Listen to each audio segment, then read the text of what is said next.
For today's video mga kapares, mabilisang lutong ulam na naman tayo dahil matagal na rin tayong hindi nakapagluto ng karne. Kaya ito, pork chop naman ang gagawin natin. Siyempre mabilis nga lang to, kaya tatanggalin lang muna natin yung kanyang balat para hindi siya masyadong makunat pagka kinagat. At matapos nga nating maalis yung balat ay set aside muna natin yan at imamarinate muna natin. Ang gagawin po natin dyan ay itong bawang ay nilagay ko na. At pagkatapos, lalagyan natin yan ng kalamansi. Alam kong nakapagluto na kayo ng ganito mga kapares. At dahil nga tinanghali na rin ako, kaya eto gusto ko mabilis lang din lutuin. At syempre, tipid din sa ingredients. Kaya ito nga naglagay na rin tayo dyan ng toyo at hahalu-haluin lang natin to. At sa mga napadaan dyan sa aming channel, baka naman nagustuhan mo rin tong aming recipe ngayon. At sigurado, maisip mong lutuin.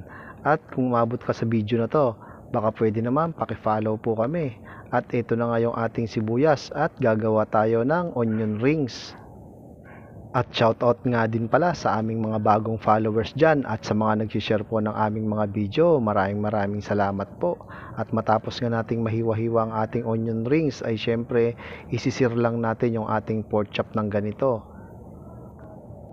At syempre babalik ta rin natin yan. At habang nag-aantay naman tayo ay itong pinagbabaran ay gagamitin natin to.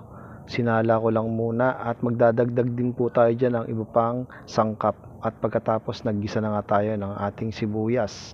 At dito ko na rin ilalagay yung ating napritong pork chop.